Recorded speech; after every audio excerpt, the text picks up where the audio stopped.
Captain's log, stardate 57931.4. The crew is restless. After spending too many months piecing our ship back together, we're finally about to venture out on a new mission. And the crew isn't letting this unprecedented ion storm slow them down. They're ready for something different. I know I am. Perhaps more than any of them. Fortunately, nothing ever stays the same. It's entropy, the nature of the universe. Change is inevitable. And while entropy says order gives way to chaos, in this case, change is good.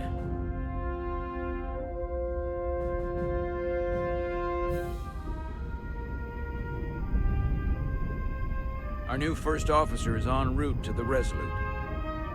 Jara Rydek. I know she'll bring a welcome dose of new blood to the crew.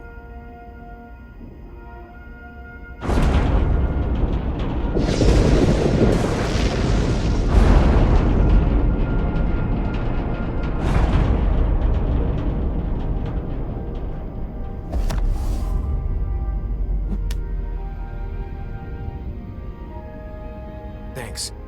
No problem. I'm not great with flying. But these little shuttles are the worst. Stick around in Starfleet and you'll be sure to see worse than this. I have. And you're here to talk about it. In the flesh. That's good.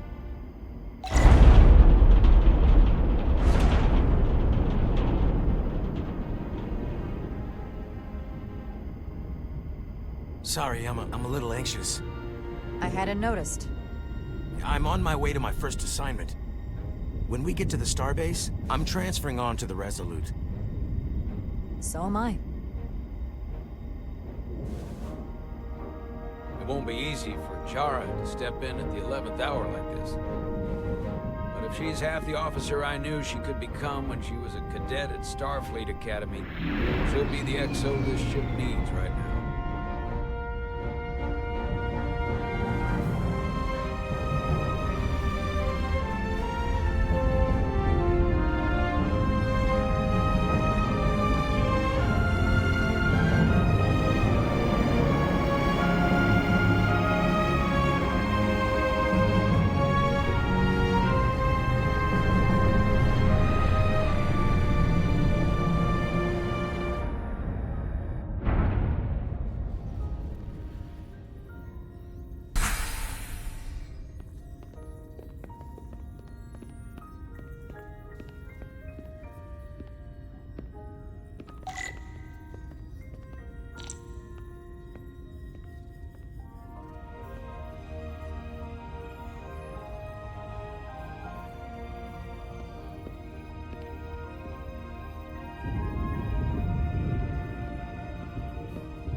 A starbase on the very edge of Federation space.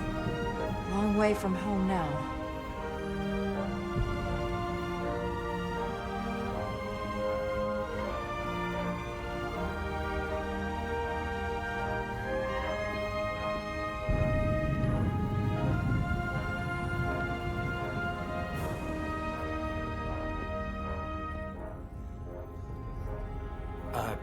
Commander? I'm not usually such a nervous wreck, by the way. I actually did well at the Academy. Oh yeah? Maybe you've heard of the Torvalin test? Sounds familiar. It's a tactical simulator that makes the Kobayashi Maru look like a picnic on Pintaris 5. Anyway, I finished in the top 20. Not just in my class. I mean, all time. In the history of the Academy. So, there's that. Simulations are great for training, but they're not quite the same as the real thing. That's fair. I guess I'm about to find out.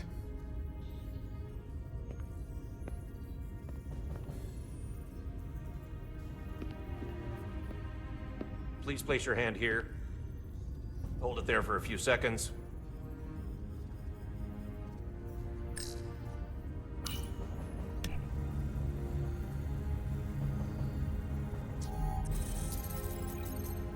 Welcome, Commander Rydek. Wait, you're Jara Rydek?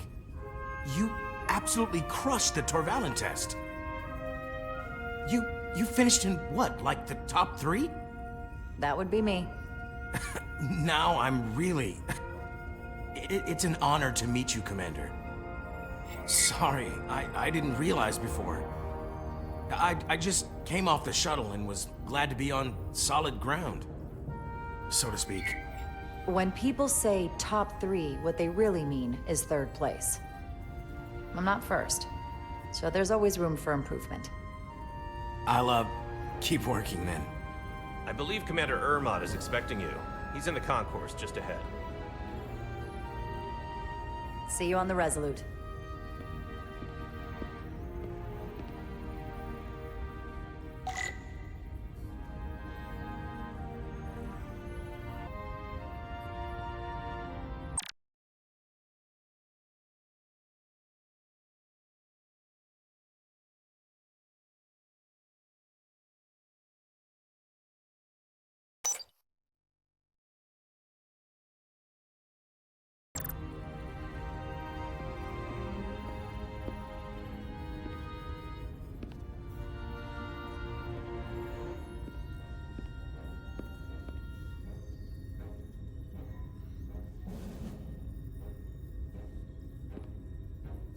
Good day, Commander.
If I remember my briefing, Commander Ermod is a Bolian, so I'm looking for someone with blue skin. You're going to the Resolute too? Yeah, not the ship I was hoping for. Why's that? Well, you haven't heard? Some kind of accident. Their warp core overloaded. Oh, whoa. That's a big deal. They spent 6 months fixing it up. Was it the captain's fault? That's the rumor, yeah.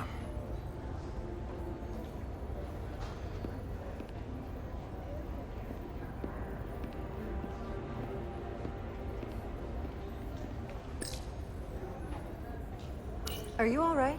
Yeah, I'm just... Well, I'm not sure where my departure dock is. The Resolute's gonna leave without me. Look here. The Resolute is leaving from this dock. Ah, you're right. Nerves must be getting to me.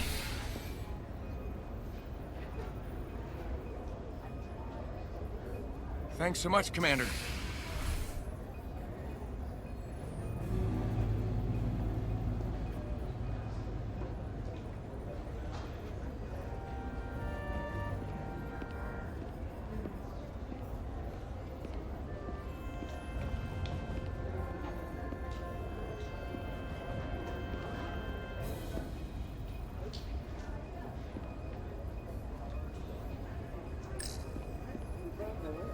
Excuse me, have you seen a Bolian around here? Yes, sir. Right back there, near the replicator.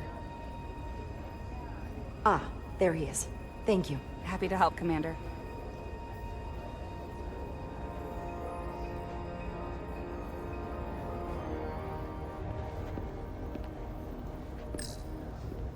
Starbase 128 has 4 docks.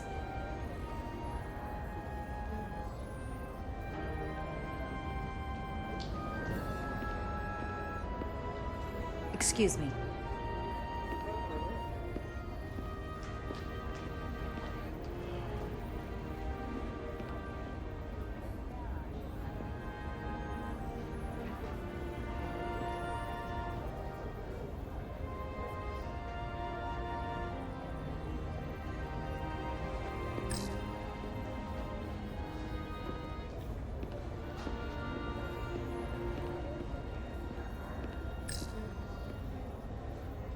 I'll replicate myself a meal once I'm on board.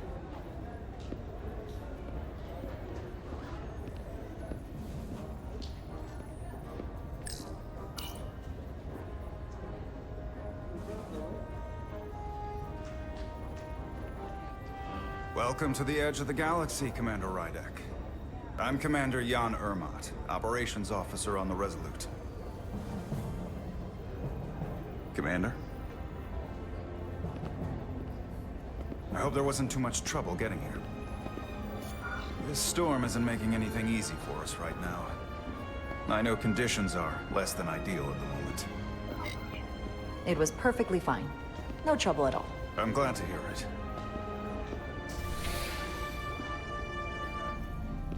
We're grateful you were able to come fill our first officer vacancy at such short notice. From everything I've read and everything I've heard, we're lucky you were available to us. Coming from a premier starship and all. To our little research vessel. What exactly have you heard about me? First in your class at the Academy. Received the Starfleet Award of Valor during the Dominion War. Most recently, Tactical Officer and Chief of Security on the USS Endeavor. You've done your homework. Like I said, we're very lucky.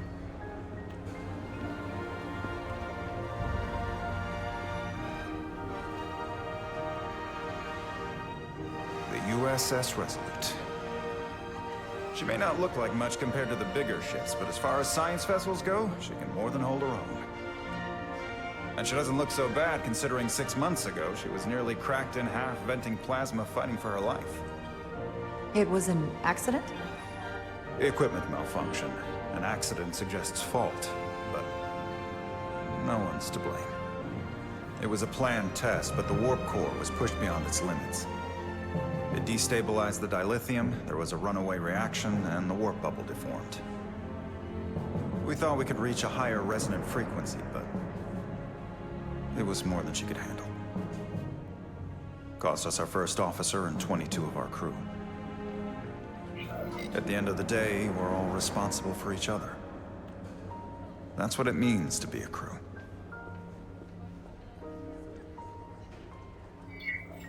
I can't even begin to imagine what that must have been like for you. I'm so sorry for your loss. Thank you. It does weigh heavy. There are some things you can't forget.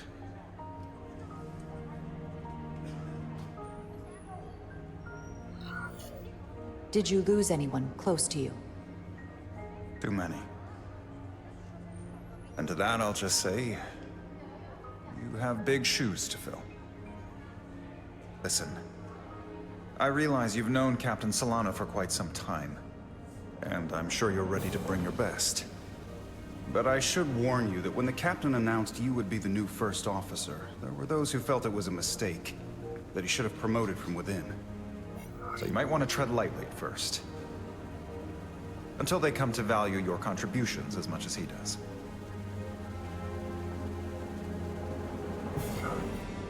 Thank you. Always good to have a sense for what you're walking into. I just thought you ought to know. I appreciate it. Starfleet has assigned us a high-priority mission to the Hotari region. I'll let the captain brief you on board. I know he's eager to see you. Will we be mission ready in time? We have every intention. The crew has been working around the clock to get the ship ready. There's still so much to do.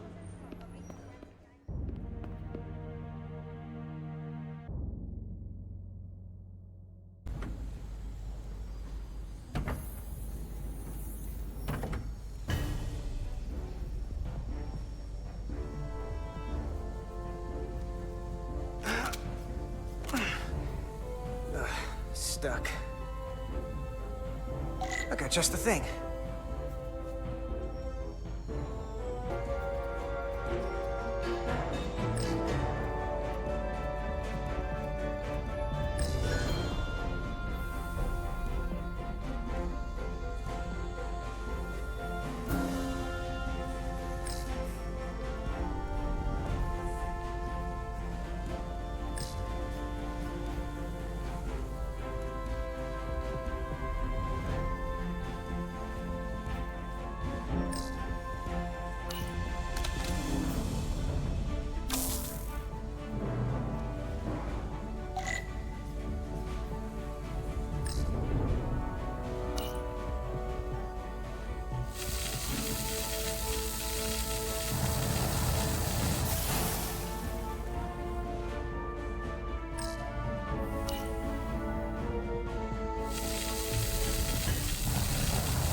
Is that.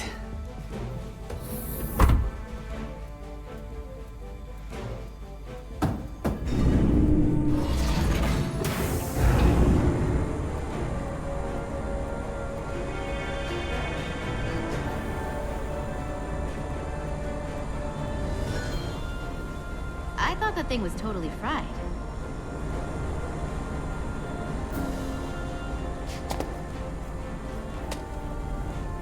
Nice work, Carter. Nothing to it, Millie. And not a moment too soon. The boss wants us down in engineering. Like, now.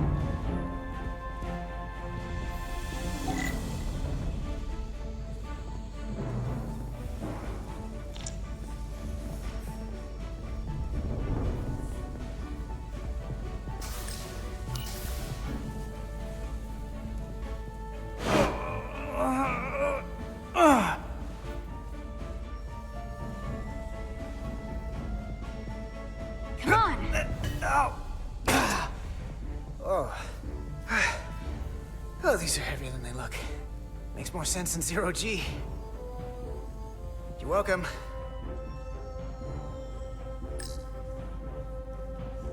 So clean I can see myself. Carter Diaz! And you know what? Not half bad.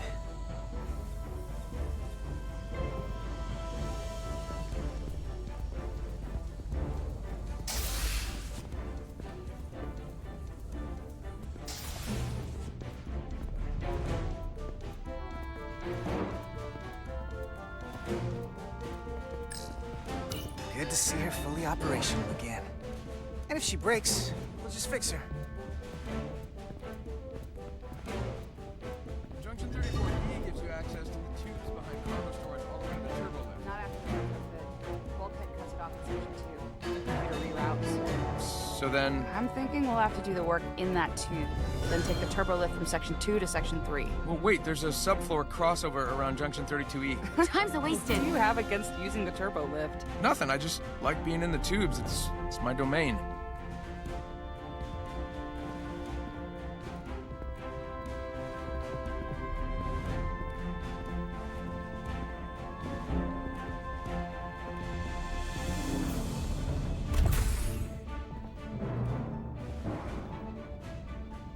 Engineering. I heard the new XO just arrived.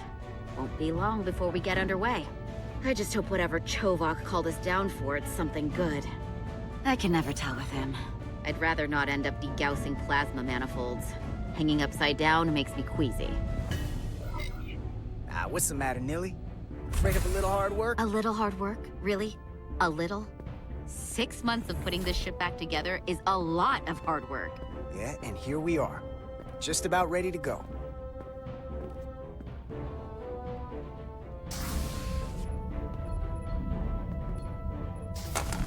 Looks like we got here before. Lieutenant Commander Chovak. We were just looking for you, Commander. Petty Officers Ed Solar, Diaz. I was beginning to think you would be late. We are all hands on deck right now, which means if you are not at your post at the appointed time, I do not have someone to replace you. A point I have been forced to make to Petty Officer Edsolar on repeated occasions. Well, Commander Chovak, isn't it true that if we were almost late, it categorically means that we were not late? That is correct, Mr. Diaz. I mean, if anything, Edsolar and I are following the schedule to the letter. Yes, perhaps I should adjust the schedule accordingly. So, I don't suppose you wanted us down here to check in before we go off duty? Equip yourselves in EV suits to work on the exterior of the hull. I need you to tune the structural integrity field for optimal performance. The subspace distortions and ionic interference we are experiencing are preventing the proper calibration. But this ship must be ready to depart shortly, despite the storm. The precise nature of these disturbances are not fully understood. But many systems have been affected by the wide band of emissive activity. Whatever it throws at us, we'll be ready. We've got the best chief engineer in the fleet. I am a Vulcan, Mr. Diaz. Flattery is not necessary. All that I require is that you do your job. Right now, that entails critical preparations, because long-range sensors show that these disturbances will be more severe at our destination, the Hotari system. You have your orders. Do not delay. Yes, Commander Roger that. Chovak. All hands on deck. What's that? All hands on deck. That's what Chovak said. You know what that means? It means this ship isn't ready to go out and the brass know it. So they're throwing every warm body at it. And they're going to leave on schedule. Consequences be damned. You won't get an argument from me, Nelly. Sure seems like everyone's still scrambling. And I get it. When has a relaunch ever gone off without a hitch? But this isn't just any old refit or any old relaunch. Oh, whoa. Excuse me. A lot of new faces coming on board. It's gotta be tough coming as a replacement. That's for sure. We've been through a whole hell of a lot as a crew. They're gonna have to prove themselves before they're really one of us. Yeah, you're right. Anyone could look serious in a clean uniform. Show me what you can do when everything's falling apart. Hold on. Now there's an old face I didn't expect to see again. Hey, Miranda! You weren't gonna leave without me, were you? Miranda, you're here? We thought you were staying on the Adirondack. Transfer came in at the last minute, so I figured I'd slum it on this bucket of bolts. Looks like you got her back together pretty nicely. I wasn't sure what to expect.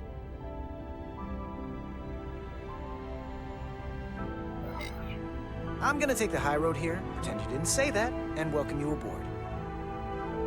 He's a better diplomat than I am. He still owes me a bottle of Saurian brandy. Don't think I forgot.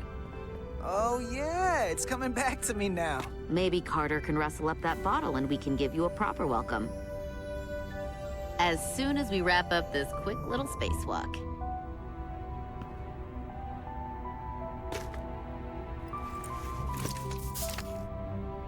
Here, let me help you. Thanks. So what's the word? Are you back in the security rotation? Yep. Still running with the usual suspects. Whoa. Good to go.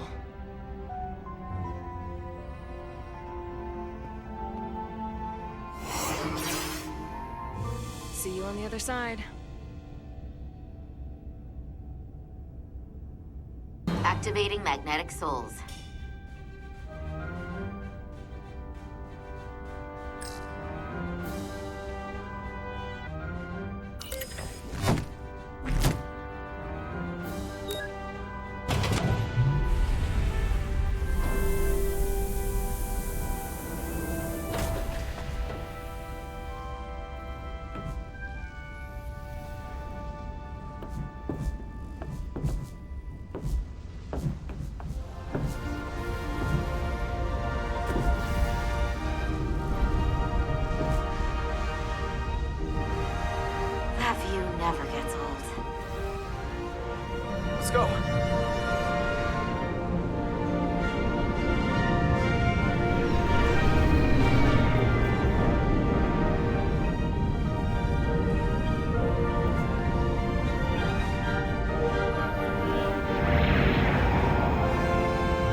Captain Solano should be here momentarily.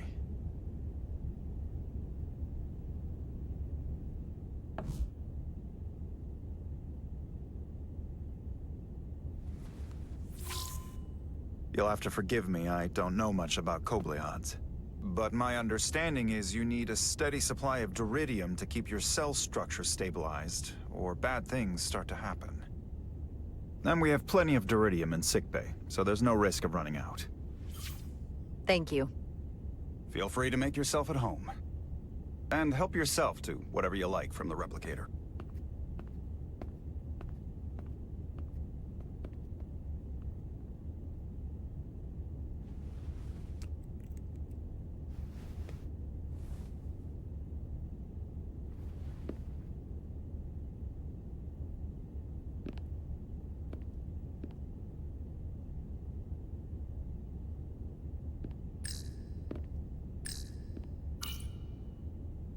We'll be out there soon. Going where no one has gone before.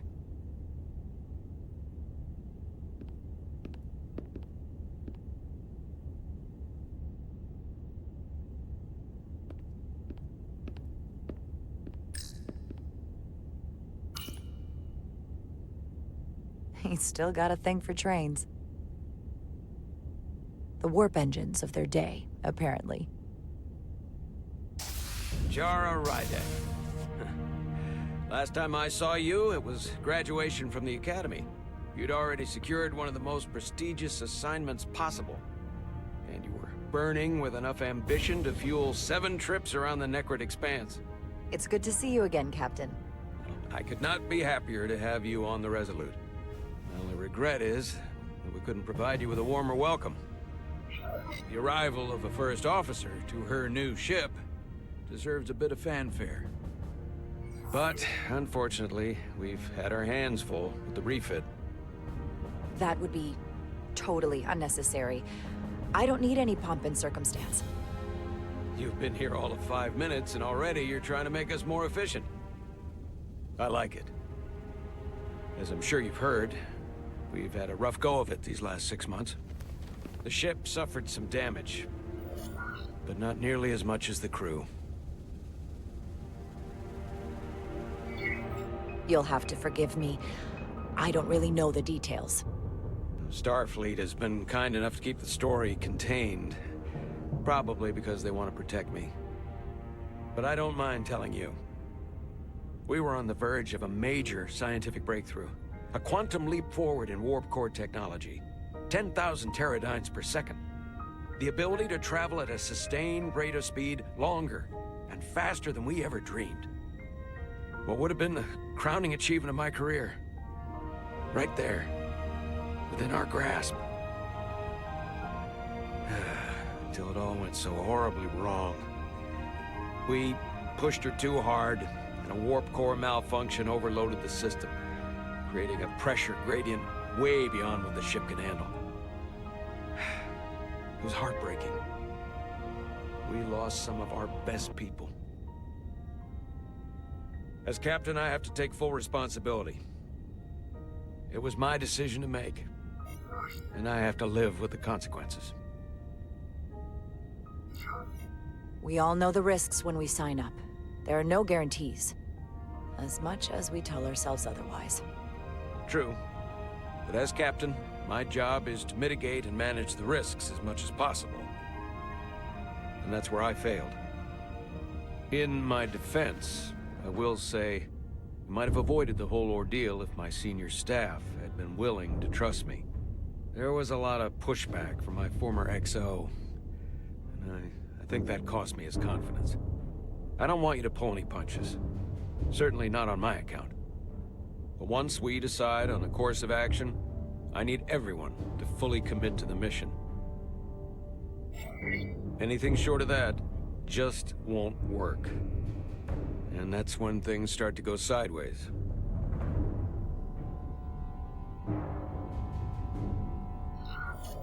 Whether I agree or disagree, I can promise that I'll be honest to a fault. Good. That's exactly what I'm looking for. But at the end of the day, it has to be my call. Look, I'll be blunt. We can't afford another mistake. Or at least, I can't. I feel like my career is hanging in the balance here. We need a win. Something to restore the crew's confidence. I understand. On a more positive note, Starfleet has tasked us with what they're calling a mission of the highest priority. Escorting a senior diplomat to Hotari space. Two previously peaceful and otherwise non-aggressive civilizations now find themselves on the brink of all-out war. So it's a peacekeeping mission. I see it as a golden opportunity to not only prove what the Resolute and her crew are truly capable of, but also a mission for which we're uniquely qualified. This ionic storm. Our long-range sensors suggest it's several orders of magnitude stronger than anything on record. A total anomaly like nothing we've seen before. And you'll never guess where it leads. Hotari. Exactly. Very nearly in the precise location where we're headed. Where I imagined the interference will be exponentially greater. But the diplomat will brief us on the details at the rendezvous. Who is the senior diplomat we're escorting? That I don't know. Starfleet hasn't said. But I don't want to get ahead of myself. I expect we'll have some rough sledding when we arrive, so I need you to prepare the crew for the worst. There's just one more thing I want to clarify up front. The metric that for me will be the ultimate measure of your success. What is it? If after serving as my first officer, you don't one day find yourself with a ship of your own, then I will consider it my personal failure. When that might happen is entirely up to you. But it goes without saying, you have my full support. Thank you, but I feel like I still have so much to learn. You'll have plenty of opportunity. And if you're willing to put in the work, I'll do everything in my power to help you along the way. Come, let me introduce you to the crew.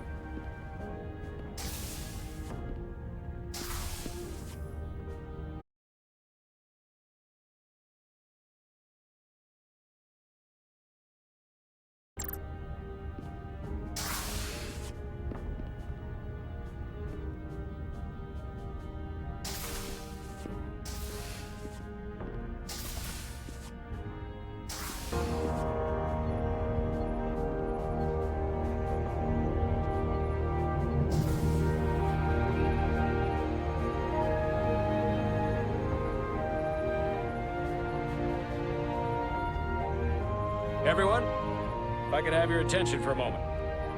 I'd like to introduce Commander Jara Rydek, our new first officer. Some quick introductions. This is Lieutenant Handar, our helmsman, one of the best in the business. One of? Well, what he lacks in humility, he more than makes up for in ability. A pleasure to meet you, Commander. Likewise. Next, we have Commander Westbrook, our Chief Science Officer. I've come to rely on his expert counsel on a regular basis. Pleasure. Commander Rydek, it is such an honor to meet you. This is our tactical officer, Lieutenant Bedrosian, who's been looking forward to meeting you for about as long as I can remember. I've been following your career for quite some time. And I look forward to learning as much as I can from you.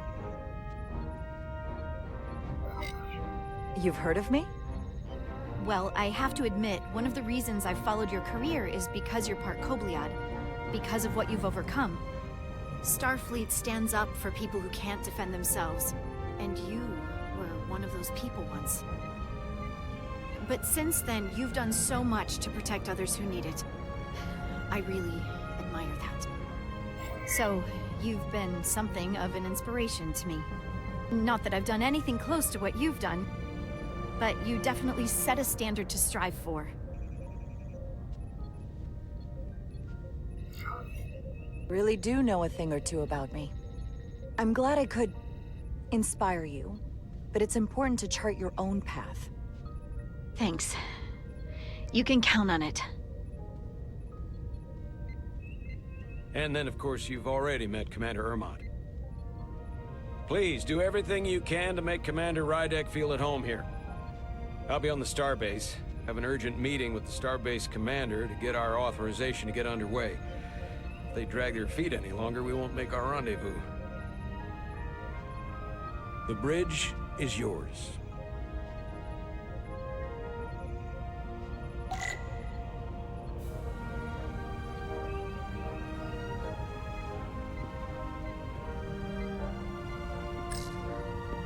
Operations. Staffing, supplies. There's a lot to keep track of on a starship. Good thing we have Commander Ermont.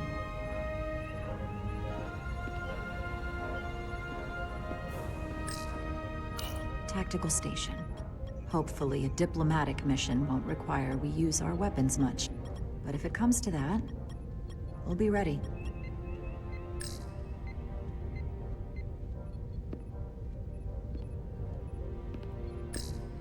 Science station. The Resolute is a science vessel, primarily. Might explain Commander Westbrook's attitude. I'll have to speak with him later.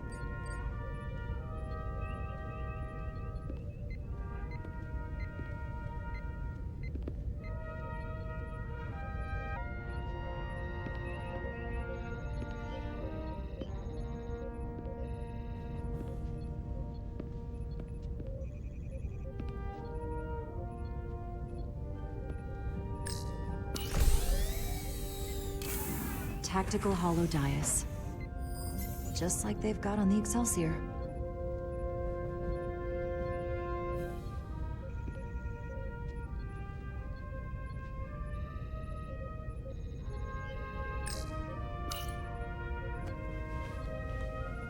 Commander, Chief Engineer Chovak needs to lower the structural integrity field. He's sent a crew out to recalibrate the emitters in response to the danger posed by the storm. We just need your go-ahead. Mission granted. Lowering structural integrity field, now. Entering maintenance mode. Condition blue.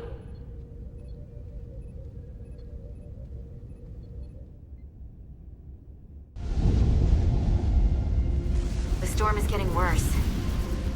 Looks like they turned off the SIF. Great. Let's get to that emitter.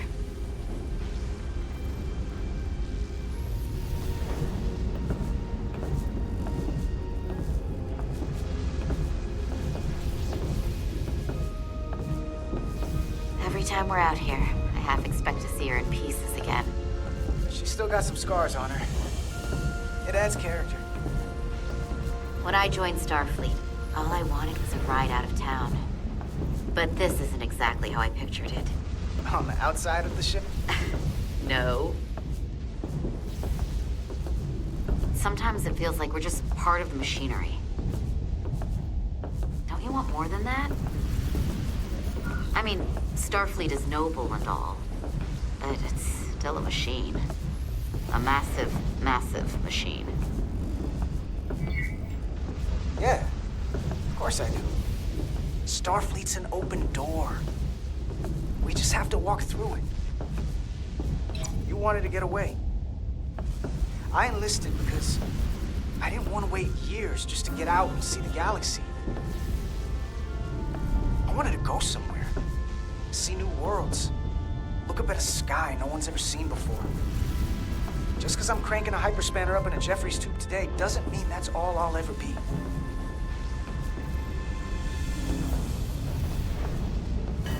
Diaz to Commander Chovak. We are at the SIF emitter. Acknowledged. You may proceed with the recalibration.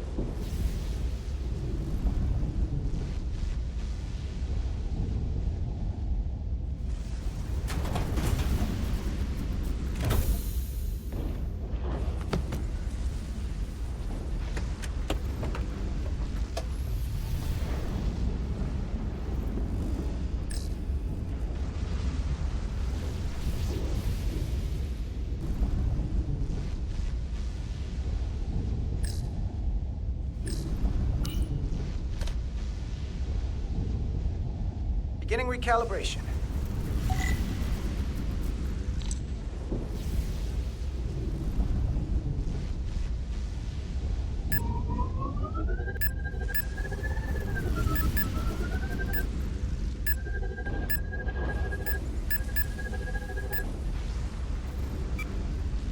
Looks good. That wasn't so hard.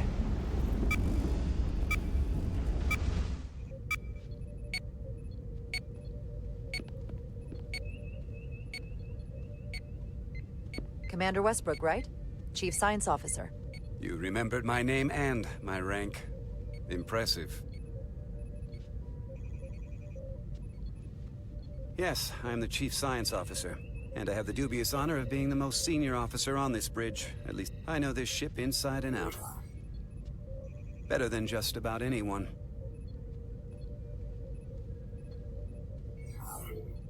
I'm so glad you said that. Now I know exactly who to turn to when I have questions. Questions are more Commander Ermont's territory. Captain Solano primarily relies on my knowledge and expertise when he needs answers. I'm curious, though. A Kobliad, or half in your case, is an odd choice for First Officer, given your vulnerable condition and all. But if, as an example, we found ourselves in a hostile situation, and you were suddenly incapacitated because you needed an infusion, what would happen then?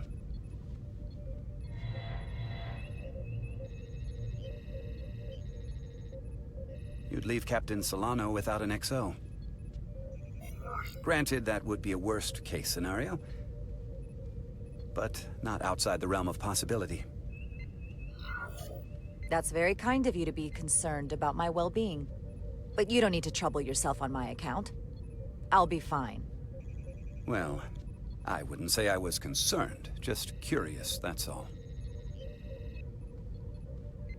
Listen, can I be blunt, Commander? I see no reason to stop now. Commander Sutherland, your predecessor, was one of the best first officers in all of Starfleet. His record was impeccable and his reputation was without equal. I mean no disrespect, but the shoes you're stepping into are almost impossible to fill. He was loved by the crew, and he was one of my closest friends. So I can only hope that you'll live up to expectations. Mr. Westbrook, if you have some kind of problem with me, and you just met me so it has nothing to do with me, you're gonna have to figure out how to get over it. Because I'm here, and I'm not going anywhere. Do you read me? Loud and clear. I'll stick to science. That is what this ship is for. Very well. Seeing as Captain Solano is on the starbase, let me give you an update on this ion storm we're flying into. It's unusual, unlike anything I've ever seen. At the moment, I can't tell you if the Resolute will shrug it off or if we're putting ourselves at risk. However, if we learn more about its patterns, its nature, we can come up with a scientific countermeasure. Just a moment.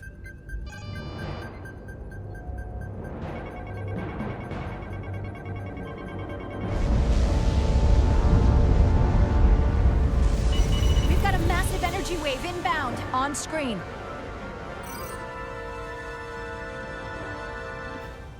Tracing its trajectory. Starbase docking clamps are holding.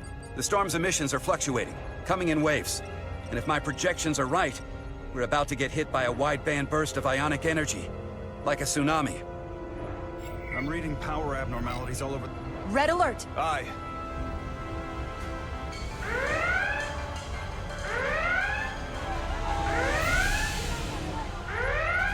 Evacuating main gangway and retracting. Putting sensor visualization on screen. With the structural integrity field shut down, we can't take a direct hit. Time to impact. 1 minute. Shield systems are severely impacted. We have limited protection. I need every available solution. What are our options? We can weaken the impact of the storm with a deflector pulse. There's a better way. I'm sending all auxiliary power to the deflector dish. Send the aux power to the shields. We can't reactivate the entire shield bubble, but it's a directional threat, so we can orient all we have towards the wave. You have to believe me. We only get one shot at this. We can't afford to get it wrong. That's right, which is why we need to send power to our shields. Petrosian, get those shields up. Rerouting power to shields. Stand by. I need a heading. We've only got one shot. Understood. On my command.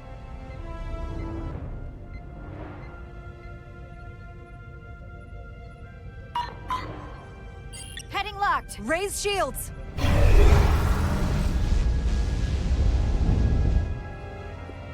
This is it! All hands, brace for impact.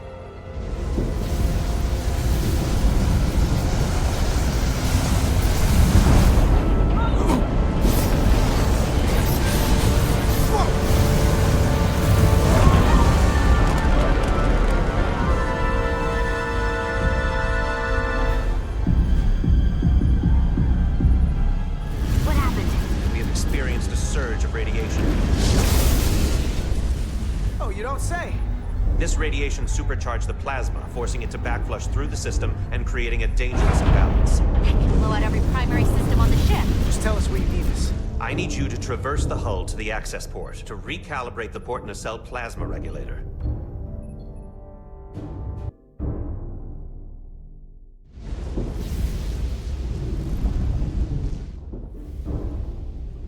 We've reached the first access point. Understood. Do you see the override for the level 1 failsafe circuits?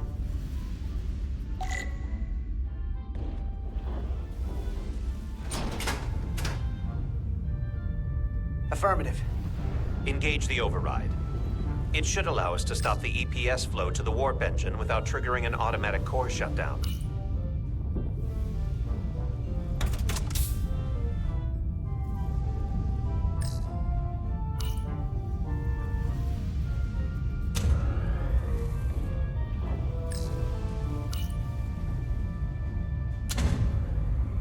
Failsafe override engaged. Are you sure? I am registering some crosstalk in the bypass circuit. We need to route the signals so they don't interfere with each other.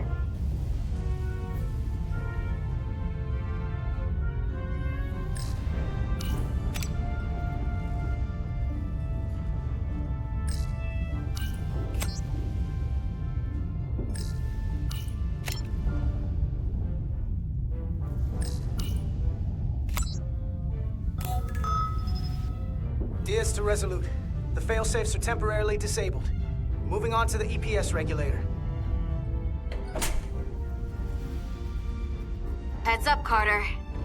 What is that? One of the discharges coalesced. It's coming right toward us. I'm gonna try to disrupt it with my phaser.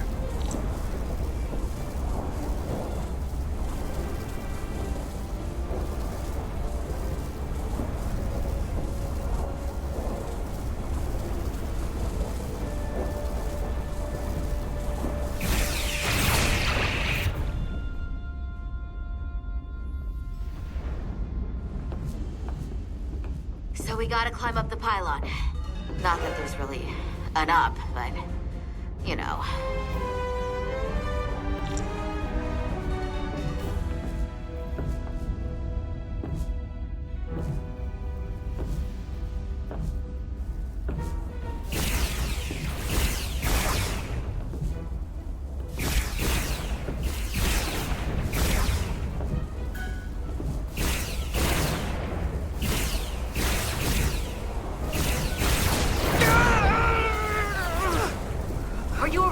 Yeah. So took most of it. Snuck up on me. That damaged your suit. Energy dampening is down to 60%.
At the regulator. Opening the access panel. I am now halting the EPS flow to the port nacelle. We have little time before it causes an overload in the engine. You must work efficiently.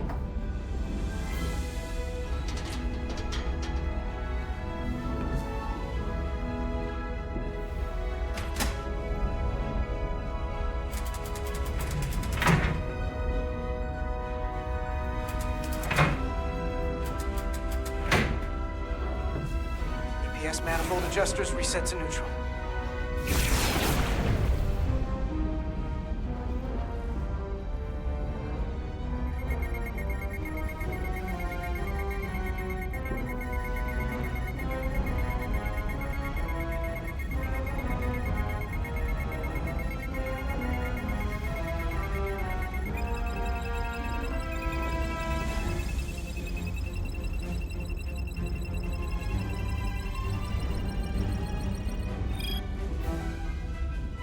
EPS lines to the port warp engine are back in balance. Almost done. Once I cycle the manifold nozzles, Chovak can...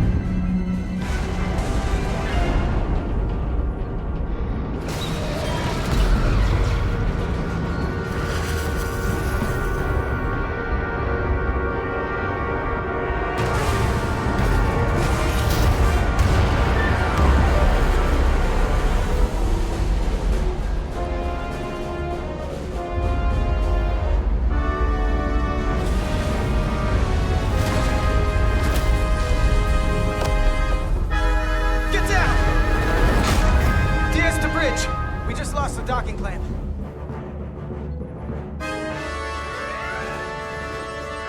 We've got a lot of debris coming down. Hull vibrations, too. We can't finish the EPS regulation in these conditions. Please advise. We have to release the ship from that other docking clamp or the hull will be ripped apart. There's a problem. The clamps are supposed to disengage automatically in an emergency, but it's not working. Not working? What are our options? The docking clamps are fitted with exploding bolts for an emergency release. We've got crew out there.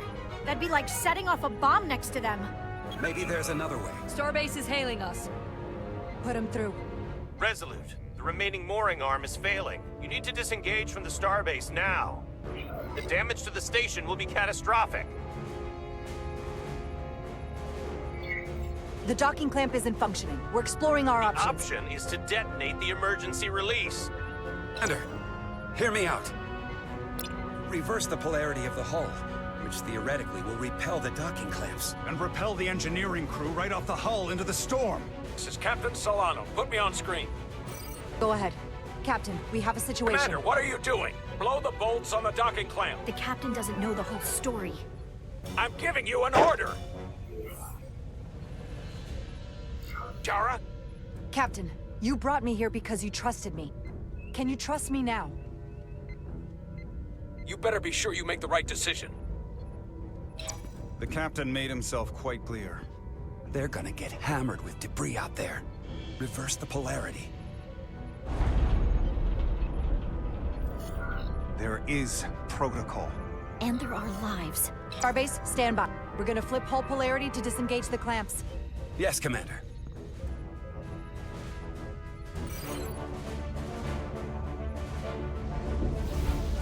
Repair crew, this is Acting Captain Jara Rydek.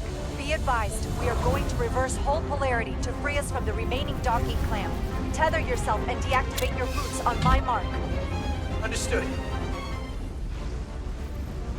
8, 7, 6, 5, 4, 3, 2, 1. Mark!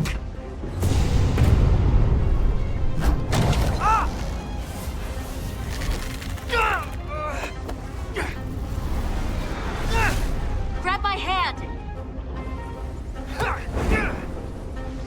I got you. Thank you. Plasma imbalance is reaching critical condition. We are moments from primary system failure. I got it.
Hurt and unconscious. I'm gonna have to tow her back to the airlock. Mr. Diaz, the situation has changed. you are at risk of triggering a substantial electromagnetic arc if you approach the main hull the way you came. But Commander, the way we came is the nearest airlock. There is an auxiliary hatch near you on the far end of the pylon. You must bring Miss Edsolar there to access the interior. Roger that. Go in there now.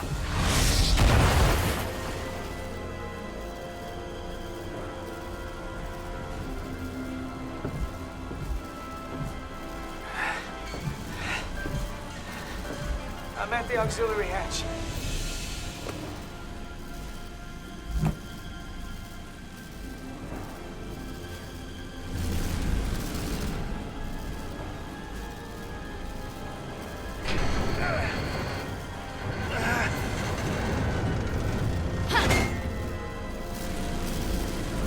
You go first.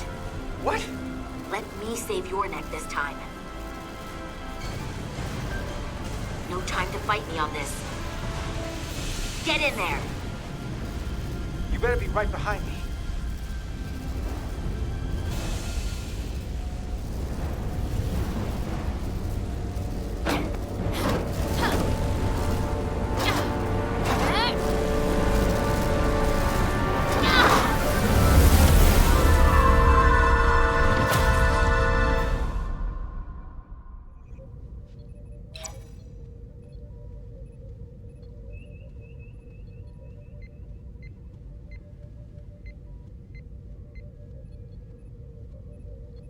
We're in.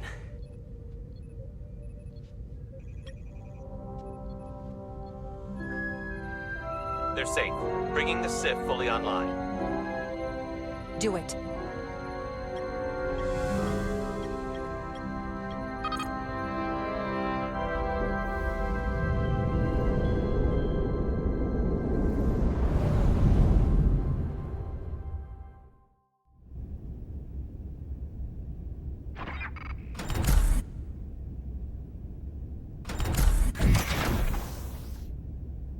Carter!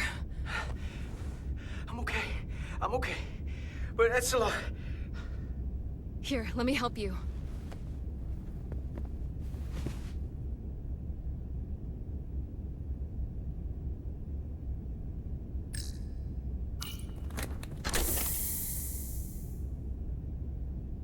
Medical. We've got one wounded at my location. Millie. Oh, man.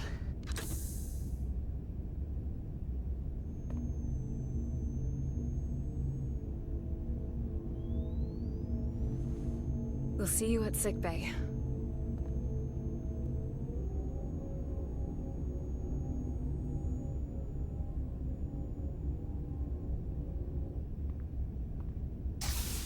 Status report. The repair crew made it inside. EPS flow is back to nominal levels. The SIF is back up. How does this affect mission readiness, Mr. Ermont? Releasing the docking clamps using hull polarity minimized damage to the Resolute. We'll have some last-minute repairs to make, but if we reapportion some of the staff, we can make our departure on time. As of now, however, we are successfully moored to the station. Good to hear. Send updates to my ready room. Commander Rydek, with me.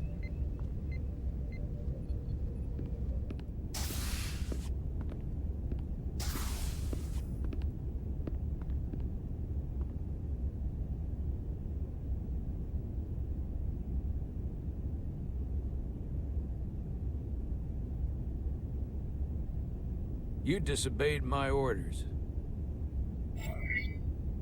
Well? Respectfully, Captain, I made the right choice given the information You I had. disobeyed my orders! And not just in front of the bridge crew, but the Starbase staff as well. That's going to get around. My name's already tarnished around the fleet. But what is it going to do to my credibility on this ship? From the top to the bottom. Bridge to lower decks. Captain, I told you I'd be honest, so here it is. Maybe I shouldn't have disobeyed a direct order, but you were wrong. You weren't on board, and you didn't have all the information. So I made the right decision for the ship. If you're worried about your credibility, put your ego aside and trust your crew. Trust me. You might have won some fans on the bridge with that stunt, but not everyone. Lieutenant Commander Chovak has already bent my ear. I'm sure he doesn't take it personally. He'll get over it in time. Mr. Chovak is more complicated than he would want to admit. I guess we all are. And, if I'm being honest, I'm not sure what I would have done in the moment either. You never really know if you weren't in those shoes. So, let's just boil it down to, you did what you had to. That'll have to be good enough for me. Am I dismissed, sir? Dismissed? We have work to do. Despite it all, we got our final Starfleet clearance to depart. So if you'll fetch Mr. Ermot, we'll knock out the final details of any outstanding repairs, and we'll set out for Hatari. Yes, sir.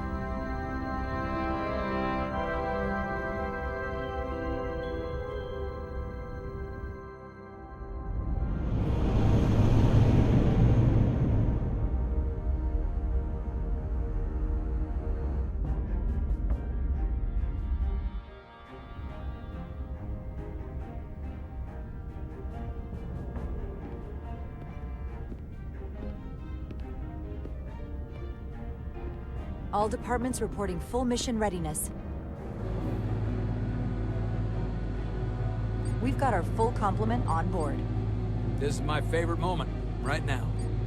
The start of a new mission is always full of possibility. The Orion Syndicate could sell it as a drug. Don't let the Admiralty hear you say that.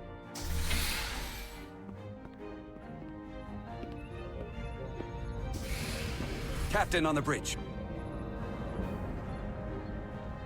Sit. Sit, everyone.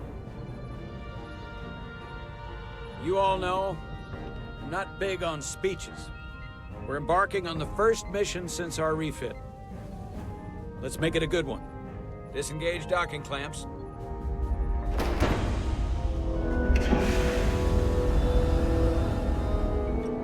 Docking clamps released. Thrusters ahead, Mr. Handar.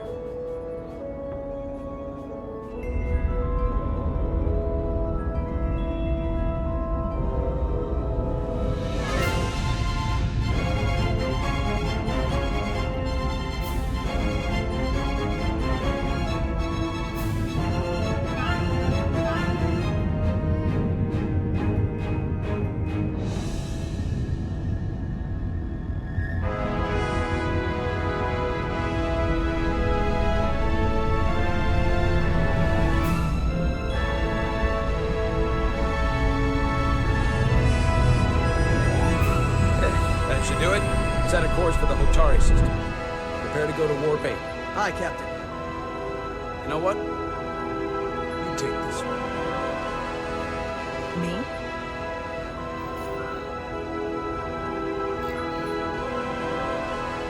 Engage.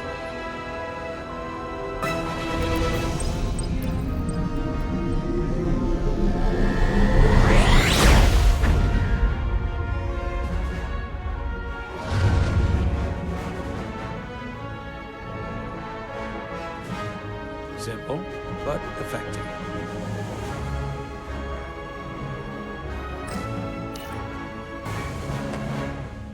Easy. Thank you. I'm fine. Really, You don't look so good.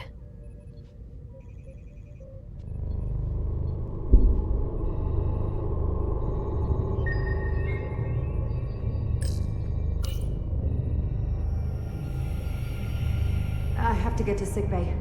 Go.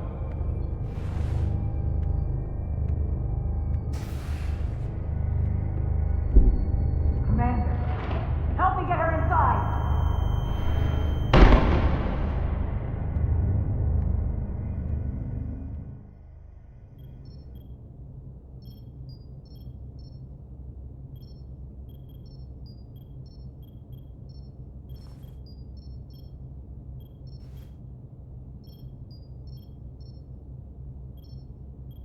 Well, that was quite a scare. A few minutes more and it would have been one of the shortest tenures on record for a first officer. Is that the engineer that was out on the hull? That storm did a real number on her, but she'll live. Just needs rest. You should worry about yourself. Your duridium levels got dangerously low and destabilized your cell structure. This is definitely one of the more memorable first days I can think of. My name is Dr. Aram Duval, Chief Medical Officer. To be honest, I've never met a Kobliad before. You're... rare. I know.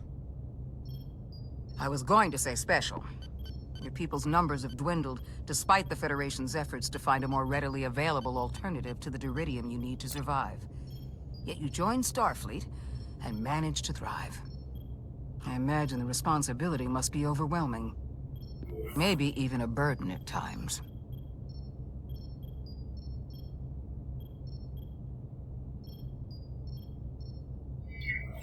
I don't like the attention it brings. Being treated differently than everyone else. But you are different. That's not something you can change. True. But sometimes it makes it even more difficult than it already is. And don't worry, I won't treat you like a science experiment. I just do the science and leave the experiments to Solano. You don't agree with his methods?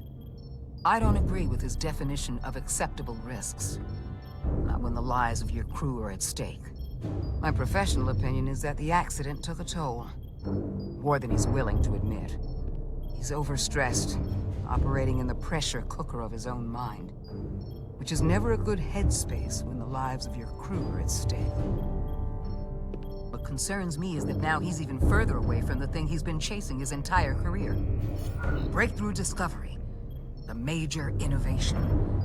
Something he can put his name on. The more the time passes and the further out of reach it gets, the more risk he'll be willing to take.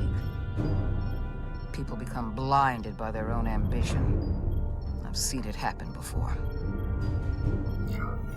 We all have to chase our dreams, don't we? We need to take some risks. Isn't that why we joined Starfleet? But not at the expense of other people's lives. It's too high a price to pay. And I have to give you credit for what happened on the bridge. It took guts to defy a direct order. Huh. I guess word travels fast around here.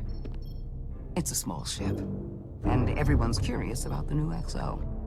Fortunately, your cell structure's almost completely stabilized. And I'll spare us both the lecture, but I do feel it's my responsibility to remind you, without regular infusions of duridium, you will not live. It's as simple as that. Understood. Then, my work here is done.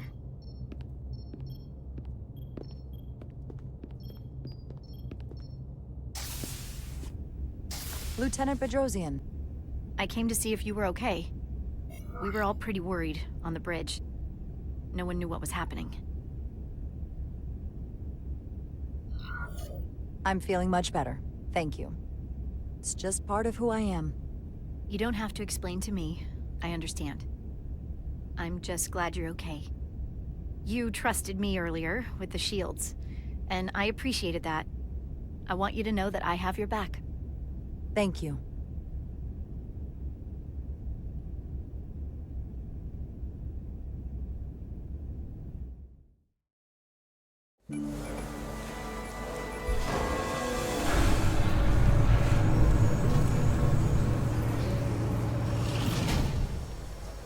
Complete the diagnostic sequence, and this shuttle will be cleared for service.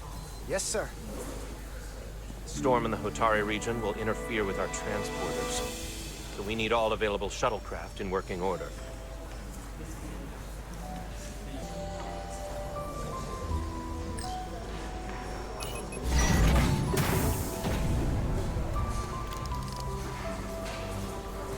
Excuse me, Commander Truebach. Petty Officer Maris, I will leave you to your work.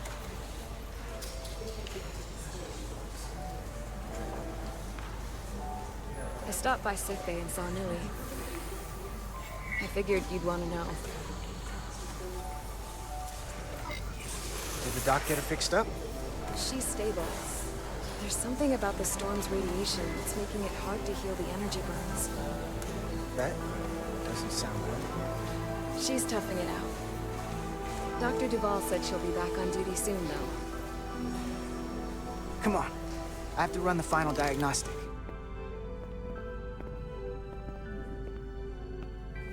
I can't stay long.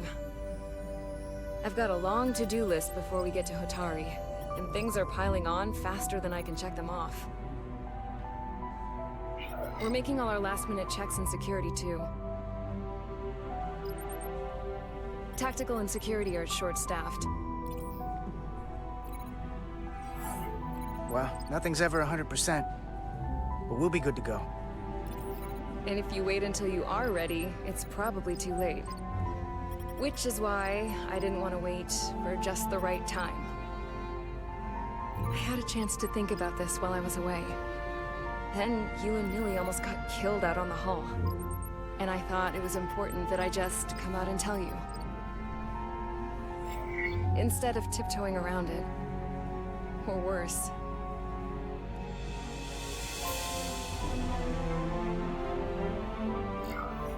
Wait, are you angry at me or something? Oh, no, not that.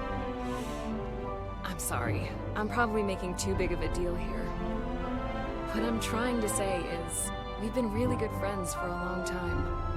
But I got back here and I couldn't ignore it anymore. I want to see if there's more between us than just being friends.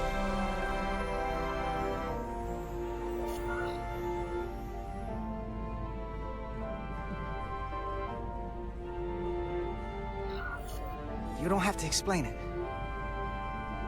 I feel the same way. There is something between us. So, do you want to find out what that something is? If it's there for you, and it's there for me, why not give it a try? We don't have to put too much pressure on it. Let's just see where this goes. I like that. Definitely felt some pressure coming down to see you. These are uncharted territories. I'd call it a chemistry experiment. You know, with us.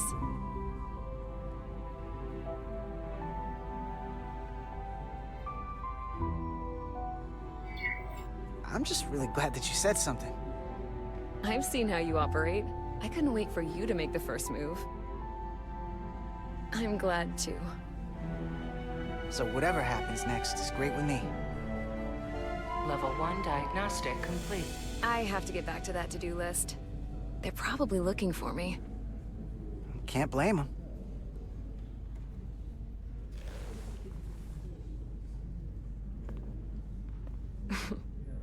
I'll be seeing you.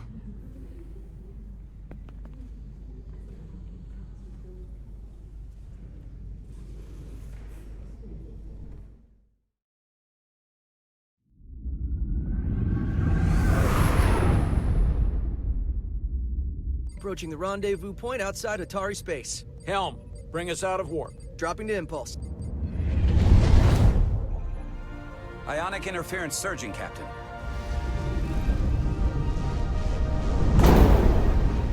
Shield integrity holding. We can take it. We are at the correct coordinates to meet the shuttle. Commander Rydek, find us our diplomat, if you will. Aye, Captain.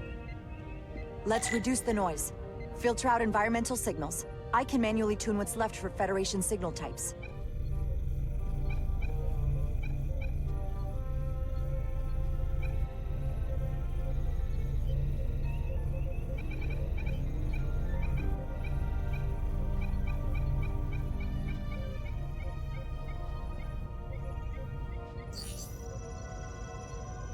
I've located the shuttle. Opening comms. On screen. Shuttle to Resolute. Shuttle to Resolute.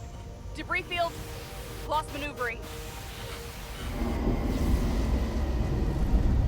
Losing. I can't get it any clearer. It won't get a transporter lock. It's just not happening. Power up the tractor beam. We'll pull them directly into the docking bay.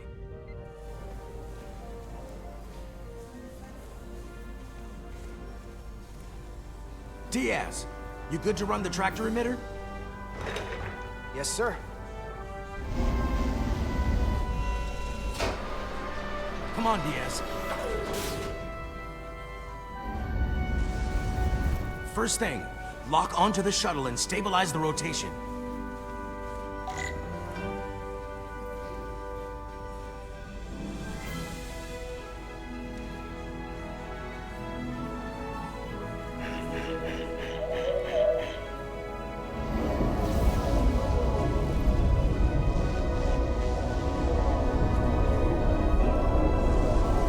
We're pulling in debris.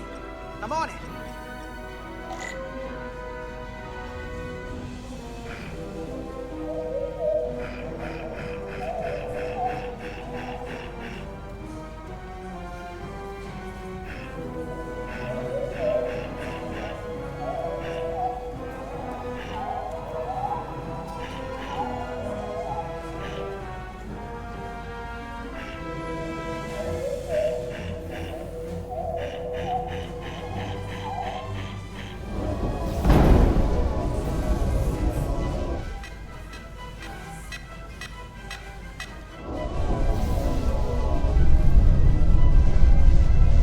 That's gonna take out the shuttle.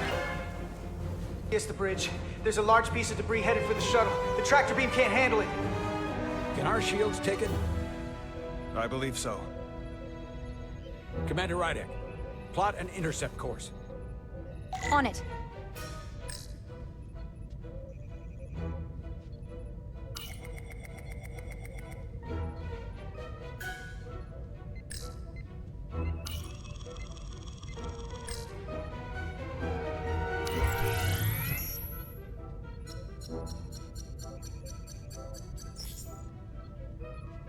Here we go. Maneuvering thrusters bearing 53 Mark 17, 200 meters on an intercept course. Maneuvering.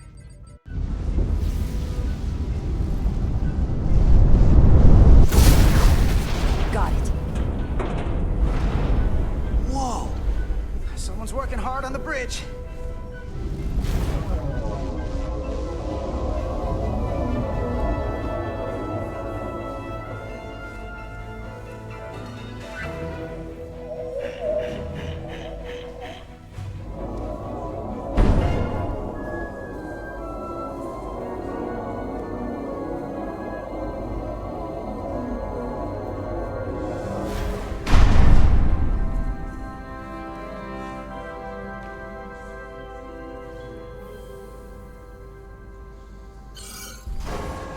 Got the shuttlecraft on board. Good job. We're on our way down to meet them.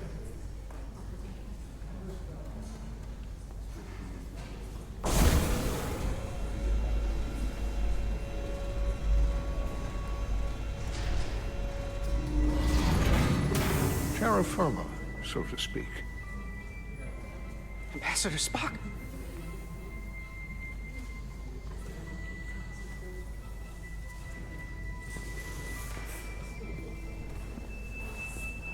The captain will be right down to meet you, sir. In that case, I will wait for him here.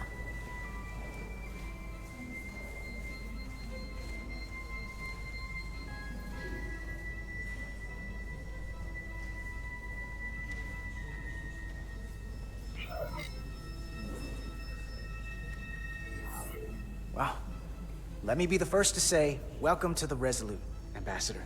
Thank you, Petty Officer... Carter? Carter Diaz. Sir. I am pleased to meet you, Petty Officer Carter Diaz. It appears I have you to thank for my safe arrival. Your assistance arrived not a moment too soon, if I may say so. Well, it wasn't all me. I got some help from upstairs. A bombastic approach to clearing debris. We thought we were prepared for our arrival in Otari space, but it is evident my craft was not sufficiently robust for such intense ionic activity. The storm has been pretty intense. There was an element that was most unusual. Before you came to our aid, our maneuvering thrusters and impulse engines were rendered inoperable. So we attempted a short traversal at warp speed, only to find that we could not achieve warp at all, even though our diagnostics computer showed no faults or anomalies. What do you make of that? when all indications say that warp speed is possible. But in practice, we find it is not. I'd rather investigate than speculate. A sound principle. Take readings, run some additional diagnostic checks, and we'll get to the bottom of this. Quite logical, Petty Officer Diaz. Thank you. Ambassador Spock. Excuse me. I'm honored to have you aboard. I'd like to get right to it. We're already behind.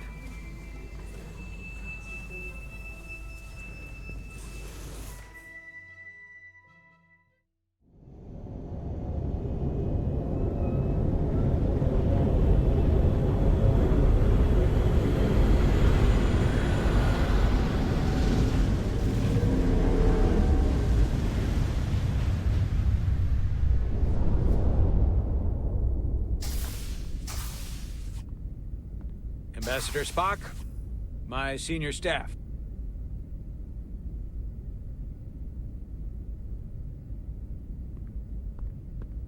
It's not every day that a captain gets to welcome a Starfleet legend aboard. You flatter me, Captain Solano. But legend implies the past tense, whereas I am very much focused on our present circumstances.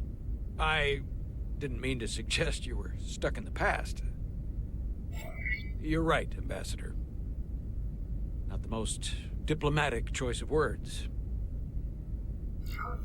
Your experience comes from the past. But our present situation calls for it. True enough. We were hoping you could fill us in on the details. We got the basics from Starfleet. Two formerly peaceful neighbors are now on the brink of war. Indeed, and the tension between them grows fiercer by the hour.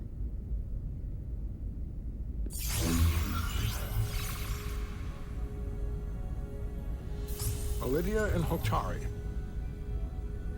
The Lydians are the more advanced species. They made first contact with the Hotari over a century ago. This is Tau, the Hotari moon. It is rich in dilithium, and for decades, the Hotari and the Illydians have shared a mining operation there. The Illydians provide the technological resources, while the Hotari have served as the labor force. The stability of that arrangement was the source of their peace, until recently. The Hotari have suddenly and forcefully seized control of the mining operations and expelled the Illydians from their system. That is the official story, as told by the Hotari when they requested Federation mediation. But the details remain scant. Communications between all parties have been limited by the ionic interference.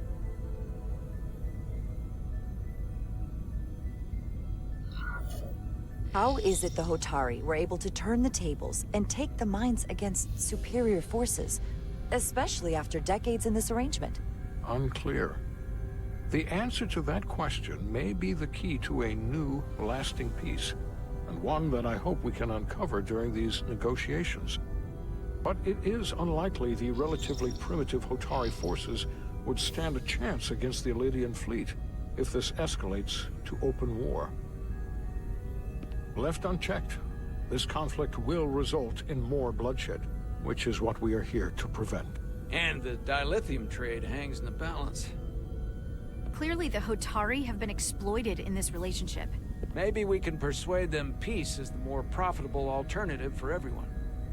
They both profited from the mines. And for the Hotari, something is better than nothing. Peace is our objective, after all. That is correct.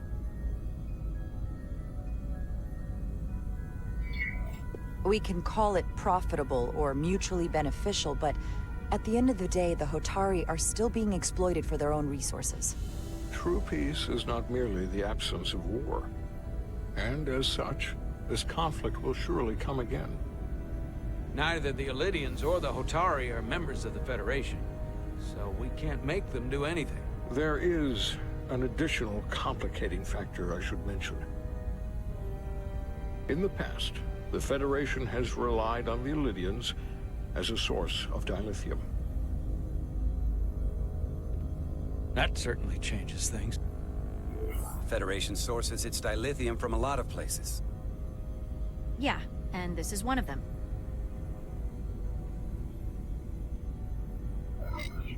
We could use that as leverage with the Illydians.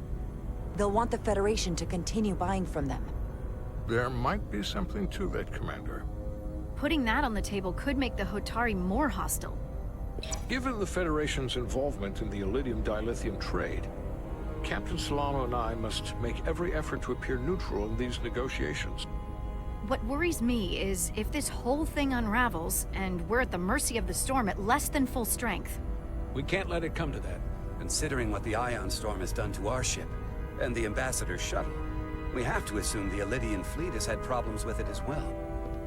This recent surge in the energy disturbance temporarily levels the playing field. Commander Westbrook is correct. The energy anomalies around the Hotari systems have been noted in the past. But they have never been observed on the orders of magnitude we have seen in recent weeks. If it's keeping the two sides talking instead of shooting at each other, that actually helps us negotiate a peace. And we'll take advantage of that as long as it works in our favor. And when it doesn't? All the more reason to learn as much about it as we can while we are here. We do not want to be caught unprepared, should the energy anomaly continue to fluctuate. So I trust we understand our circumstances. We're operating on a strict timetable here, and we're going to be leaving for the negotiations shortly. Commander Westbrook, I want you to leverage our systems to investigate the anomaly from here while we're gone. Aye, Captain. Thank you all. Dismissed. I want to speak to both of you privately.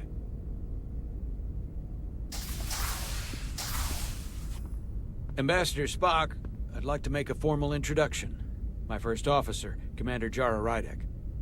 Commander, as you are aware, there are limits to what Captain Solano and I can do in our official capacity as representatives of the Federation. But someone in an unofficial capacity, your first officer, for example, would not be bound by those restrictions. Commander Rydek could ingratiate herself to certain parties behind the scenes, where they may be more candid in revealing information that could lead to a resolution. She certainly goes her own way. Maybe that helps in this case. It would be unconventional, but I'm not opposed to it.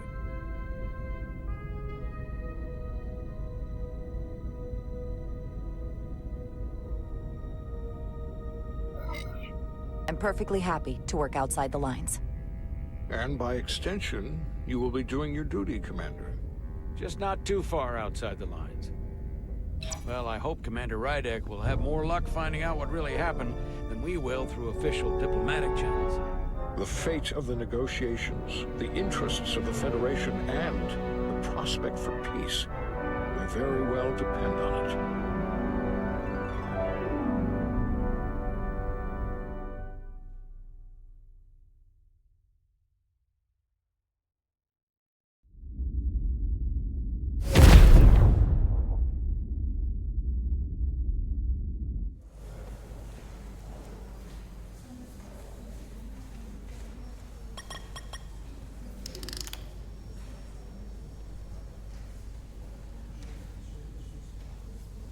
Mr. Diaz, I understand you have already discussed the warp drive failure with Ambassador Spock?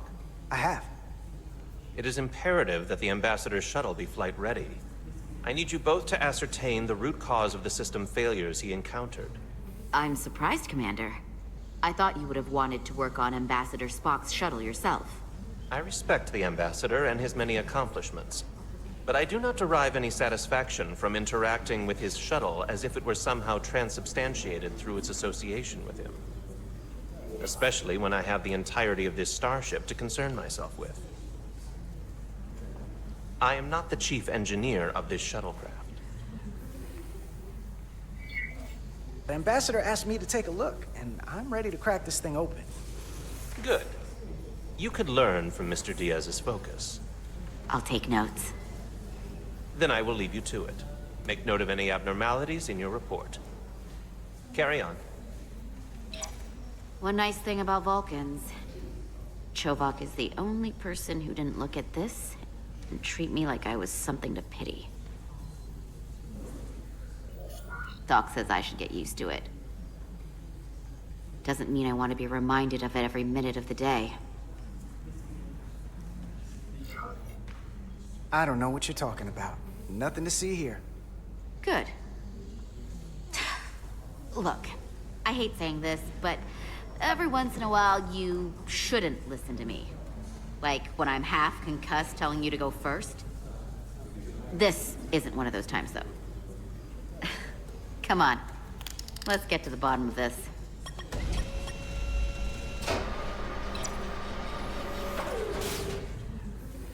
Ready to go? All set. Let's run the diagnostic.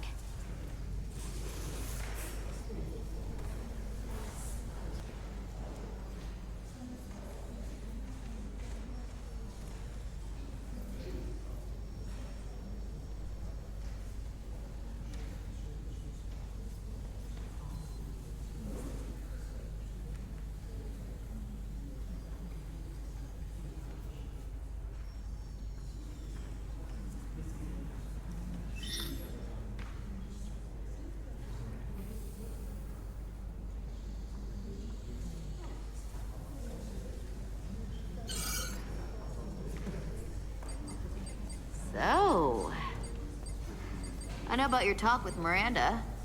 You do? She sent me a Priority 1 dispatch right after your conversation. I'm happy for you. Both of you. Thanks. But I'm only going to tell you this once. Don't screw this up.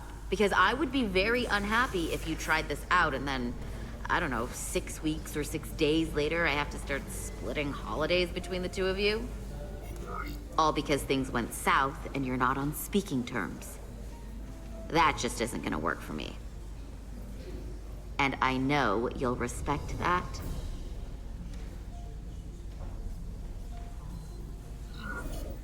Are you upset? Not on your life, Diaz. But you need to be careful.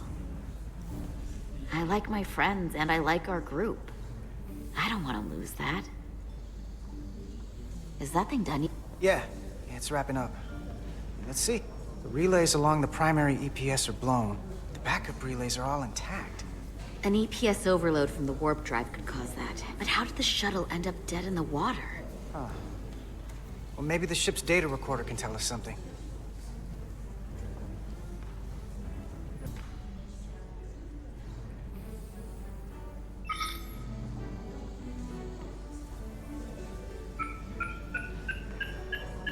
Here. They were only about 8 minutes from their plotted warp point. No faults, just those warnings. What are they?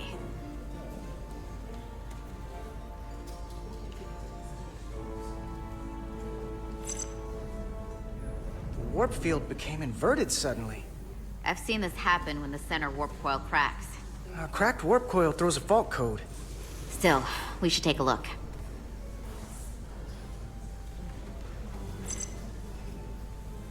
There was a complete warp cascade failure. Wow. They're lucky the shuttle didn't turn inside out. Makes me think the computer panicked on the warp field equation. Subspace variance out of tolerance. What does that mean? It means the main navigation array lost sight of space somehow. Will the array going offline cause that? Yes, but it should have also thrown a fault code. Any one of these failures should have thrown a fault. If it was caused by a system failure. None of this caused the relays to blow. Roll forward to when that happened. Yes, ma'am. So here, they take a moment to get their bearings and they attempt to re-engage the warp drive. There. That's the relays blowing. And look, there's another warp system alert. They're all the same. Subspace variance out of tolerance, or warp inversions. Finally, there's a complete warp cascade failure. Then it's one of two things. Either a warp coil is cracked, or the navigation array is offline. That makes sense. Divide and conquer. You want to check the warp coils or the navigation array? I'll check the other. Let's not overcomplicate this. One of these systems is likely broken. I'll check the nacelles for a cracked coil.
I checked every coil on the port nacelle for imbalances.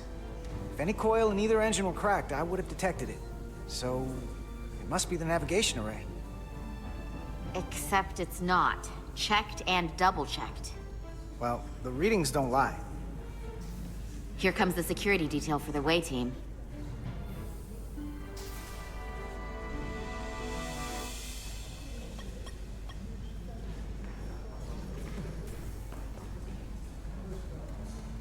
Hey. I'm not here. We're escorting the negotiating team to the surface as soon as they come down from the bridge. I don't want to interrupt some important work. I was just hoping to see you before I go. The captain and the others will be here any minute now. Should be an interesting ride down to the surface. Come on, I'm never too busy to make time for you. That's not true. No, but I am glad you came by. No, that's more accurate. I gotta be precise with you, huh? Hey, Maris. Aren't these those button pushers you're always hanging out with? And you're the phaser jockeys we always beat in Parisi squares, right? All aboard for Hotari. That another one of the captain's railroad things? Gotta be. I just usually zone out by the time he gets to the whole, steam engines were the warp drives of their day part. Catch y'all later. You don't want to miss your train. I do have to go.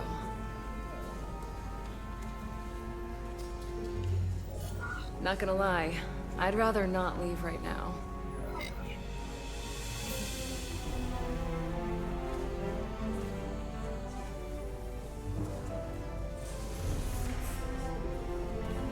That was nice.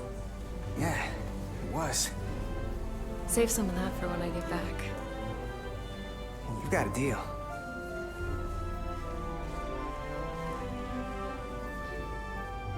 Be seeing you.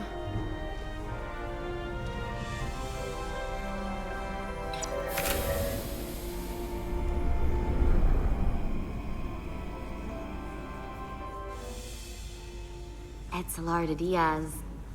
If you could float back down to reality, we still have a ways to go. All right, where were we? So, the warp coils in the navigation array are fine, but the nav computer doesn't seem to think so. I'm out of ideas short of field stripping the shuttle from bow to stern. You wanna take this out of the shuttle and throw it on the bench? Oh, real hands-on maintenance. I like it. Okay, the nav computer is patched into the ship. The ship's computer can double-check our work. If the shuttle's nav computer is putting out false data, we'll know it. Let's run through the shuttle's logs again. Running now.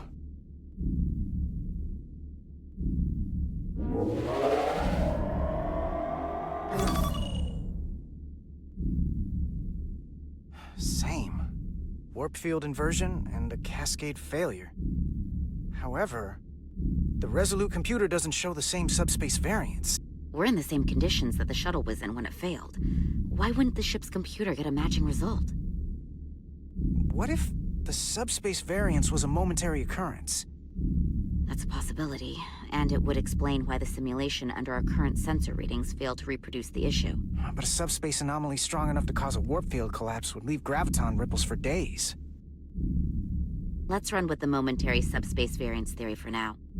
Roll forward to the shuttle's attempt to re-engage the warp drive. We need the conditions of space around the shuttle at the moment of warp failure. Resuming simulation.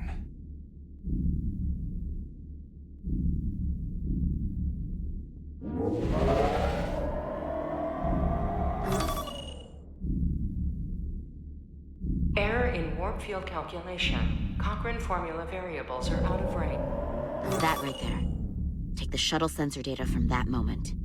Computer, why did the warp field calculation fail? Warp field pressure returned non-orthogonal. Results are undefined. That doesn't help. Wait, what if we use a different ship? Put the Resolute into the simulation instead of the shuttle. Yeah, it should warp just fine. Unless... Computer, run the simulation with the Resolute. Resolute simulated. Computer, give me manual control on the warp power. Static field intensity, warp 1.1, 1.2, 1.3. Warp pressure is destabilizing. Error in warp field calculation. The warp drive has experienced a system-wide cascade failure. Warp field collapsed. Subspace variance is out of tolerance. Cochrane formula results are undefined. Bingo. What-o? The same moment when the shuttle failed to warp, so did the ship. Whatever happened to the shuttle just happened to us. The Resolute will not sustain warp. We can't leave Hotari space.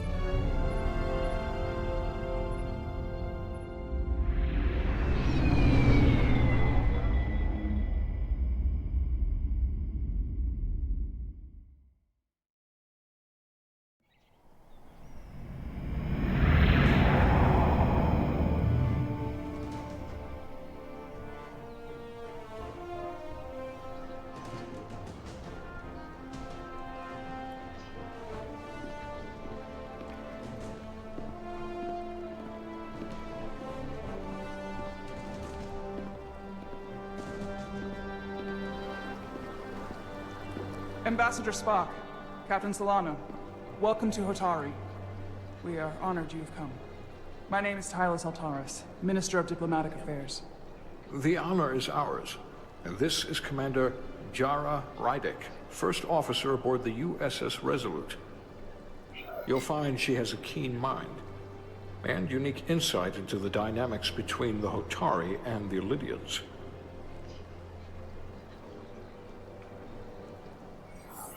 We are honored to be here as representatives of the Federation. I'm so glad. These must be the representatives of the mighty Federation. The reigning authority in the galaxy. Or so we've been led to believe. Whether that's true or not remains to be seen. But, either way, we're grateful you've made the time to come to our little corner of the universe. And you are? This is Galvin, and this is Citron, the heroes of the revolt in the mines.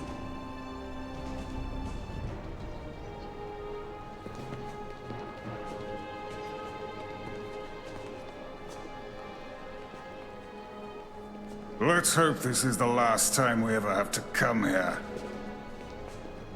If you'll excuse me.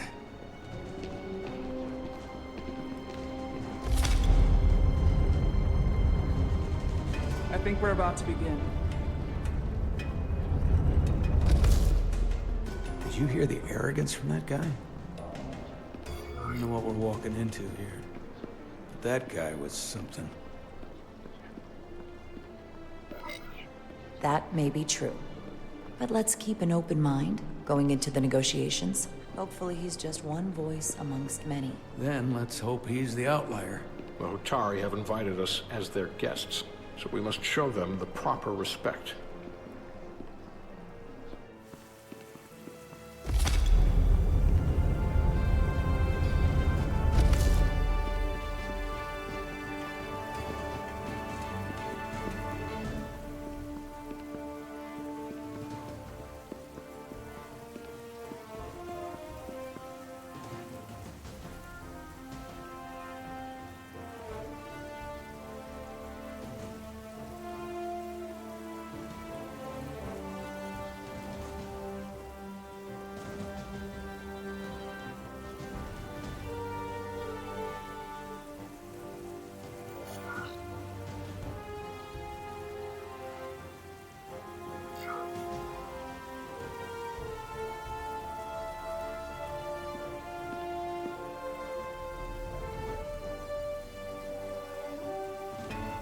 Ambassador Spock, welcome to Hotari Prime.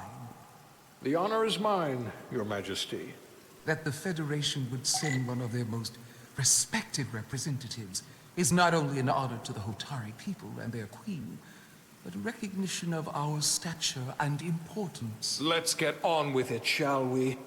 With all due respect to the Federation and their ambassador, they have no authority here. We are not members of their alliance. We are not subject to their rule, nor yours. We demand the immediate return of all mining operations to Illydian control, as it has been for centuries and will be for centuries more. That has always been our understanding. That understanding has changed. Then you invite war! And if you cannot remain silent, you will be silenced. But his point is well taken. What is the Federation's interest in this matter? Perhaps you would have us trade one oppressor for another? The Federation remains neutral. Our only interest is the peaceful resolution of this conflict. We are here at your request, Your Majesty. For now. Trying to keep an open mind here, but it's not easy. I thought they wanted us here. Was there something you wanted to say, Captain? Oh, no. My apologies. And what about the Kobliad? She's not part She can speak for herself, can't she? Then let her.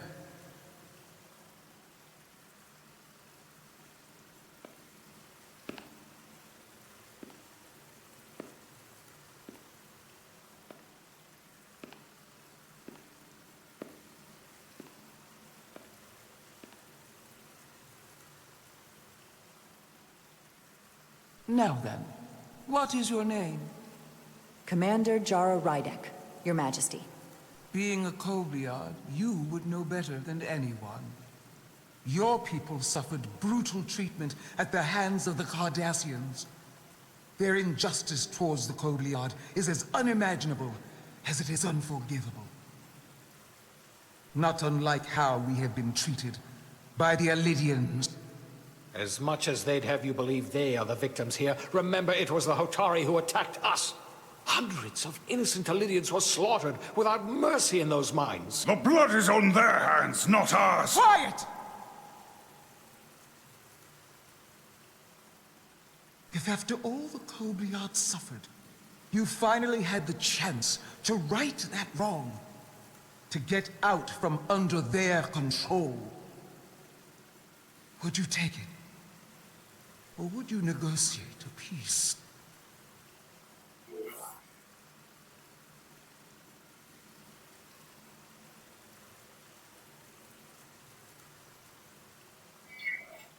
If the opportunity presented itself, and I wish that it had, more than you can know, then I would right the wrong without hesitation.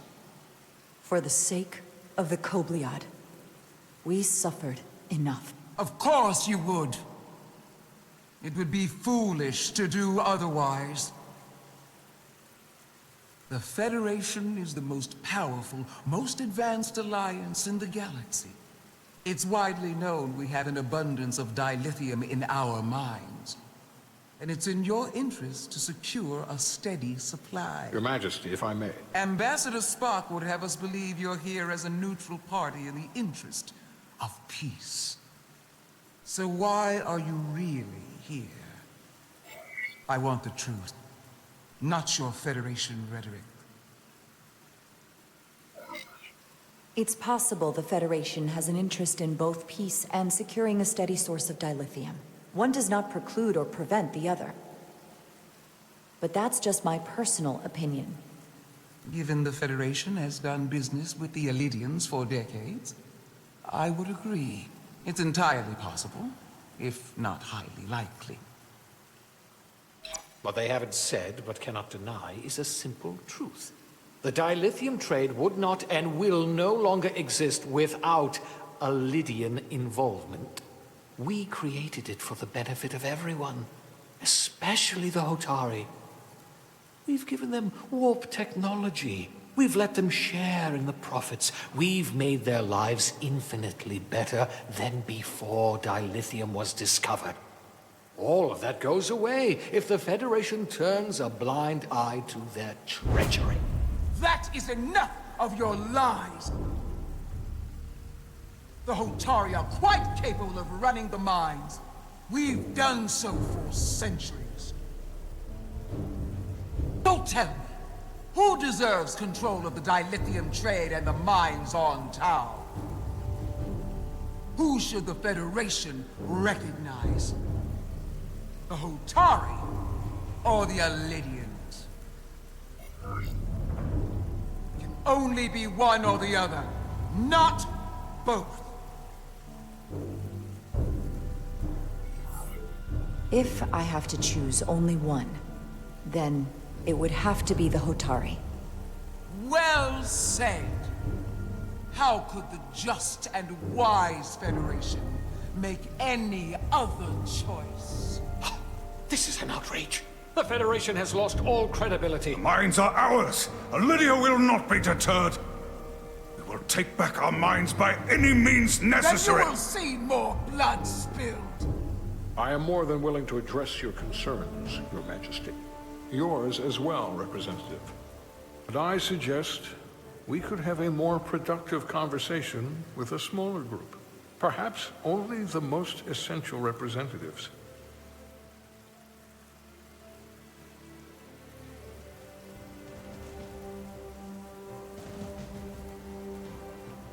I suppose there is some sense to that.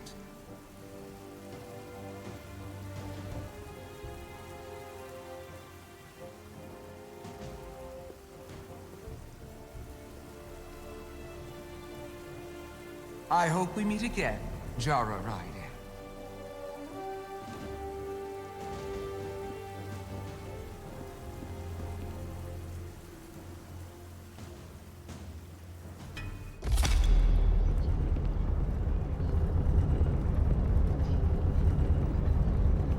Bach and I will cover everything on the diplomatic front. You make nice with the locals and see if you can get some answers. We need to find out why the Hotari are so willing to risk war. What happened in those mines?